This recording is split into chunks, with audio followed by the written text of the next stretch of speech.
Hi friends, welcome back to my new series think and grow rich. ನಾನಿವತ್ತು power of ಥಾಟ್ಸ್ನ ಮುಂದುವರೆದ ಭಾಗವನ್ನು ಮಾತಾಡ್ತಾ ಇದ್ದೀನಿ. ಇಂದಿನ ವಿಡಿಯೋದಲ್ಲಿ ಹೇಳಿದ ಹಾಗೆ ಬಹಳ ಜನ ಅವರ ಕನಸಿನ ಮೇಲೆ ತುಂಬ ಪ್ಯಾಷನೇಟ್ ಆಗಿ ವರ್ಕ್ ಮಾಡಿನೂ ಕೂಡ ಫೇಲ್ಯೂರನ್ನು ಅನುಭವಿಸ್ತಾರೆ. ಅದು ಯಾಕೆ ಅಂತ ಇಲ್ಲವರು ಒಂದು ಎಕ್ಸಾಂಪಲ್ ಕೊಟ್ಟು ಹೇಳ್ತಾರೆ. ಡಾರ್ಬೆ ಅನ್ನೊಬ್ಬ ವ್ಯಕ್ತಿಗೆ ಗೋಲ್ಡ್ ಇರೋಂಥ ಒಂದು ಜಾಗ ಗೊತ್ತಾಗುತ್ತೆ. ಅವರು ಆ ಜಾಗಕ್ಕೆ ಹೋಗಿ ಗೋಲ್ಡ್ ಮೈನಿಂಗ್ ಮಾಡಬೇಕು ಅಂತ ಡಿಸೈಡ್ ಮಾಡಿ ಮಿಷಿನರೀಸ್ಗಳನ್ನ ತಗೊಂಡೋಗಿ ಆ ಜಾಗದಲ್ಲಿ ಮೈನಿಂಗ್ ಶುರು ಮಾಡ್ತಾರೆ. ಸ್ಟಾರ್ಟಿಂಗಲ್ಲಿ ಅವ್ರಿಗೆ ಸ್ವಲ್ಪ ಪ್ರಮಾಣದಲ್ಲಿ ಗೋಲ್ಡ್ ಸಿಗುತ್ತೆ.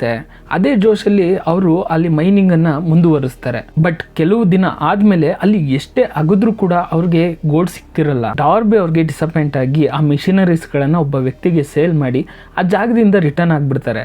ಯಾವೊಬ್ಬ ವ್ಯಕ್ತಿ ಆ ಮಿಷಿನರೀಸ್ ಗಳನ್ನ ತಗೊಂಡು ಅವನು ಒಂದ್ಸಲ ಎಕ್ಸ್ಪರ್ಟ್ಗಳನ್ನ ಕರೆಸಿ ಆ ಜಾಗದಲ್ಲಿ ಚೆಕ್ ಮಾಡಿಸೋಣ ಅಂತ ಡಿಸೈಡ್ ಮಾಡಿ ಎಕ್ಸ್ಪರ್ಟ್ಗಳನ್ನ ಕರೆಸಿ ಚೆಕ್ ಮಾಡಿಸ್ತಾನೆ. ಆಗ ಎಕ್ಸ್ಪರ್ಟ್ಗಳು ಹೇಳ್ತಾರೆ, ಕೇವಲ ಇನ್ನು 3 ಅಡಿ ಅಗದ್ರೆ ನಿಮಗೆ ಗೋಲ್ಡ್ ಸಿಗುತ್ತೆ ಅಂತ. ಕರೆಕ್ಟಾಗಿ 3 ಅಡಿ ಅಗದಾಗ ಆ ಜಾಗದಲ್ಲಿ ತುಂಬಾನೇ ಗೋಲ್ಡ್ ಸಿಗುತ್ತೆ.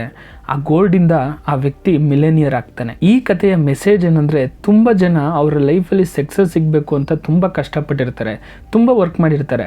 ಆದರೆ ಟೆಂಪರರಿ ಫೇಲ್ಯೂರ್ನ ನಿಜವಾದ ಫೇಲ್ಯೂರ್ ಅಂದ್ಕೊಂಡು ಆ ಕೆಲಸನ ಸ್ಟಾಪ್ ಮಾಡ್ತಾರೆ.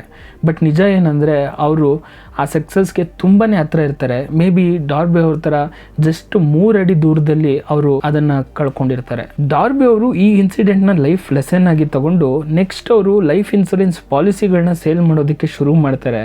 ಯಾವುದಾದ್ರೂ ಕ್ಲೈಂಟ್ ನನಗೆ ಪಾಲಿಸಿ ಬೇಡ ಅಂದಾಗ ಅವರು never give up too early ಅನ್ನೋ ಆ್ಯಟಿಟ್ಯೂಡಲ್ಲಿ ವರ್ಕ್ ಮಾಡ್ತಾ ಆ ಒಂದು ಕೆಲಸದಲ್ಲಿ ತುಂಬಾ ಒಳ್ಳೆ ಪ್ರಾಫಿಟನ್ನು ಮಾಡ್ತಾರೆ. ಹಿಲ್ಲೋರು ಹೇಳ್ತಾರೆ, ಒಬ್ಬ ಮನುಷ್ಯನ ಜೀವನದಲ್ಲಿ ಸಕ್ಸಸ್ ಬರೋದಕ್ಕಿಂತ ಮುಂಚೆನೇ ತುಂಬಾ ಸೋಲ್ಗಳನ್ನು ಕಾಣ್ತಾನೆ.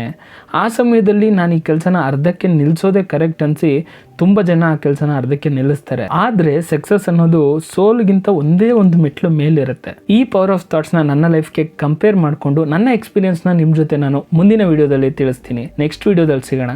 ಎಲ್ಲರಿಗೂ ಒಳ್ಳೆಯದಾಗಲಿ.